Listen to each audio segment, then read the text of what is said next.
Live cities की night bulletin दिन भर बिहार में आपका स्वागत है। मैं गरिमा भारती। सबसे पहले आज की सुर्खियों पर एक नजर। बिहार में राज्यसभा के सभी 5 सदस्य निर्विरोध निर्वाचित, मिला सर्टिफिकेट। 5 जून को तेजस्वी पेश करेंगे नीतीश सरकार का रिपोर्ट कार्ड। जातीय जनगणना पर बोले सुशील मोदी, अब तक नहीं रहा है सफल। जनसंख्या नियंत्रण कानून की बीजेपी ने की मांग, जेडीयू बोला कभी नहीं। जीतन राम मांझी बोले बिहारियों को सौंप दे कश्मीर, सब ठीक कर देंगे। सीएम नीतीश पर प्रशांत किशोर का तंज, शराबबंदी को बताया विफल।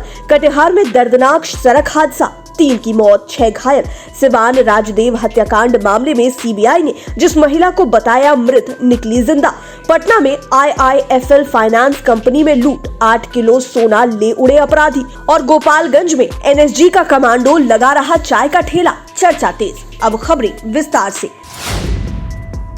बिहार की 5 सीटों के लिए होने वाले राज्यसभा चुनाव की प्रक्रिया समाप्त हो गई है। 5 सीटों के लिए चुनाव के लिए 5 उम्मीदवार अलग अलग पार्टियों से उतारे गए थे।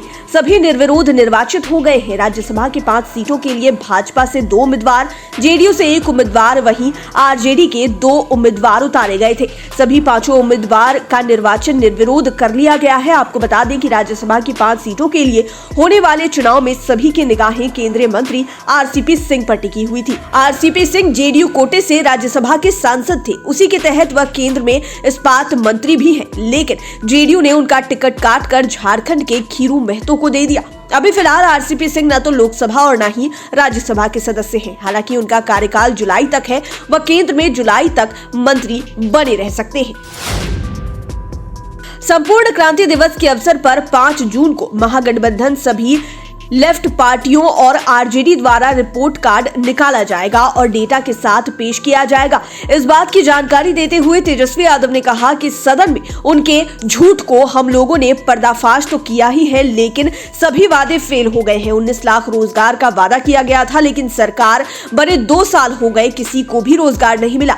वहीं कांग्रेस से दूरी के सवाल पर उन्होंने कहा कि हमने कुछ नहीं किया है, हम तो लास्ट तक फ्रेंडली ही रहेंगे। लेकिन उनके पार्टी के नेताओं का क्या बयान आया वो तो आप लोग जानते ही हैं। हर जगह उन्होंने प्रत्याशी उतारा है। खैर, अच्छी बात है, उनको लगता है कि उनकी ताकत है तो उतार रहे हैं। उधर MLC प्रत्याशी उतारे जाने को लेकर कहा कि कोई भी चीज का फैसला सोच विचार कर लिया जाता है, ज्यादा दिमाग लगाने की जरूरत नहीं है।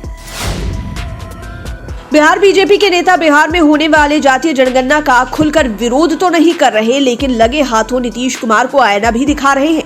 सुशील मोदी ने जातीय जनगणना का स्वागत तो किया, लेकिन ये भी बता दिया कि इतना आसान नहीं है। अब तक जिन जिन राज्यों ने जातीय जनगणना जैसा कुछ करवाया भी है तो वो सफल नहीं हो पाया, और जातीय जनगणना हो भी गई तो हिम्मत नहीं हुई कि उसे सार्वजनिक किया जा सके। सुशील मोदी ने बिहार सरकार को नसीहत दी है कि जातीय जनगणना में लगने वाले अधिकारियों को ट्रेनिंग के लिए उन राज्यों में भेजा जाए जहां ये हो चुका है। जहां ये असफल हुआ है उसका भी अध्ययन हो। इस बात का भी अध्ययन करना चाहिए कि 2011 की सामाजिक आर्थिक जातीय गणना में क्या त्रुटियां थी कि केंद्र सरकार जाति के आंकड़ों को सार्वजनिक नहीं कर पाई। जाति आधारित गणना कराने पर सहमति देने के बाद भी अब भाजपा ने जनसंख्या नियंत्रण कानून की भी मांग कर दी है, जिसके बाद अब राजनीतिक गलियारों में सियासी बयानबाजियां तेज हो गई हैं। बिहार सरकार में मंत्री और भाजपा नेता नीरज कुमार बबलू ने यह मांग की है कि जाति आधारित गणना के साथ साथ जनसंख्या नियंत्रण कानून भी बनना चाहिए। बीजेपी की मांग को खारिज करते हुए जेडीयू प्रदेश अध्यक्ष उमेश कुशवाहा ने कहा कि सीएम नीतीश कुमार ने पहले ही साफ कर दिया है कि राज्य में शिक्षा का प्रसार बढ़ रहा है। राज्य के लोग जब शिक्षित होंगे तो निश्चित रूप से जनसंख्या पर नियंत्रण होगा। आपको बता दें कि जनसंख्या नियंत्रण की मांग केंद्रीय मंत्री गिरिराज सिंह भी कर चुके हैं। कश्मीर को लेकर बिहार के पूर्व मुख्यमंत्री और हम पार्टी के राष्ट्रीय संरक्षक जीतन राम मांझी ने बेतुका बयान दे दिया है। अपने ट्विटर के जरिए जीतन राम मांझी ने कहा है कि कश्मीर को अगर शांत करना है तो उसे बिहारियों को सौंप दिया जाए।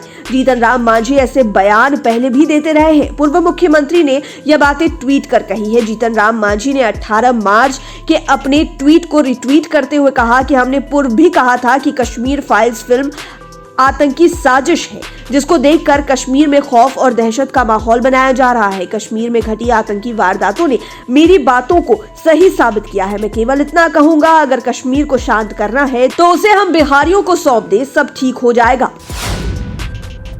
बिहार में शराबबंदी को लेकर प्रशांत किशोर ने मुख्यमंत्री नीतीश कुमार पर तंज कसते हुए कहा कि पूरा बिहार पीकर मस्त है और राजा को लग रहा है कि शराबबंदी लागू है। प्रशांत किशोर ने अपना पीके वाला फॉर्मूला पर शराबबंदी पर एक नया स्लोगन भी बताया। कहा, यहाँ एक पीके खड़े हैं और पूरा बिहार पीकर मस्त है। प्रशांत किशोर वैशाली जिले के हाजीपुर शहर में कई जगहों पर घूम घूम कर लोगों से मुलाकात कर रहे थे और जनसुराज का फॉर्मूला भी उन्होंने बताया। इसी बीच लोगों को समझाते समय प्रशांत किशोर ने बिहार में शराबबंदी कानून को लेकर नीतीश कुमार पर हमला बोला। मुख्यमंत्री नीतीश कुमार को राजा बताते हुए कहा कि पूरा बिहार पी के मस्त है और राजा को लग रहा है कि शराबबंदी लागू है। आपको बता दें कि प्रशांत किशोर ने शराबबंदी को लेकर कहा था कि मैं शराबबंदी के खिलाफ पूरी ताकत के साथ आवाज उठाऊंगा।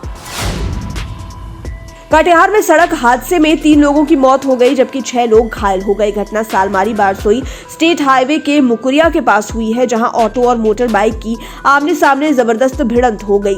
टक्कर इतनी जबरदस्त थी कि ऑटो में सवार एक महिला एवं बाइक सवार 2 यात्री समेत कुल 3 यात्रियों की मौत घटनास्थल पर ही हो गई है। वहीं 4 यात्री गंभीर रूप से घायल बताए जा रहे हैं। घटना के बारे में स्थानीय लोगों ने बताया कि एक ऑटो बारसोई की तरफ से आ रही थी और बाइक सालमारी की ओर से बारसोई की तरफ जा रही थी, जो मुकरिया के पास आमने सामने सीधी टकरा गई। ऑटो सवार महिला की मौके पर ही मौत हो गई जबकि 2 ने हॉस्पिटल जाने के क्रम में अपनी जान गंवा दी। घटना में बाकी घायलों का इलाज चल रहा है। सिवान के पत्रकार राजदेव रंजन हत्याकांड में सीबीआई ने जिस महिला को मृत बताकर कोर्ट में डेथ रिपोर्ट सबमिट की थी, वह महिला जिंदा निकली। वह स्वयं मुजफ्फरपुर सिविल कोर्ट में न्यायाधीश के समक्ष उपस्थित हुई और बोली, हुजूर मैं जिंदा हूँ, मुझे सीबीआई वालों ने मृत घोषित कर दिया है। अब कोर्ट ने सीबीआई से स्पष्टीकरण मांगा है। दरअसल महिला बादामी देवी गवाह है। सीबीआई ने 24 मई को कोर्ट में बादामी देवी को मृत बताते हुए रिपोर्ट दाखिल की थी। इस बात की जानकारी जब बादामी देवी को मीडिया के माध्यम से मिली तो वह काफी दुखी हुई। वे स्वयं कोर्ट में उपस्थित हुई और कहा कि मैं जिंदा हूं। महिला ने कोर्ट के समक्ष I card, pan card, voter ID card भी दिखाया। इस पर कोर्ट ने कड़ी आपत्ति जाहिर करते हुए सीबीआई से सो कॉज किया है। बिहार में लूट की घटना कम होने का नाम नहीं ले रही। एक बार फिर बेखौफ अपराधियों ने सनसनीखेज वारदात को अंजाम दिया है। राजधानी पटना के एक गर्दनी बाग में IIFL गोल्ड फाइनेंस कंपनी में लूट की घटना हुई है। दिन दहाड़े 8 किलो सोना लूटकर अपराधी फरार हो गए। अपराधी 4 की संख्या में थे। गर्दनी बाग पुलिस कॉलोनी की यह घटना बताई जा रही है। दरअसल आभूषण कारोबारी इन दिनों अपराधियों के निशाने पर है। कल यानी कि गुरुवार को वैशाली के महुआ बाजार के पातेपुर रोड स्थित कृष्णा ज्वेलर्स में भीषण लूटपाट की गई, जहां हथियारबंद बदमाशों ने दिन दहाड़े 1 करोड़ से अधिक मूल्य के गहने लूट लिए और फरार हो गए।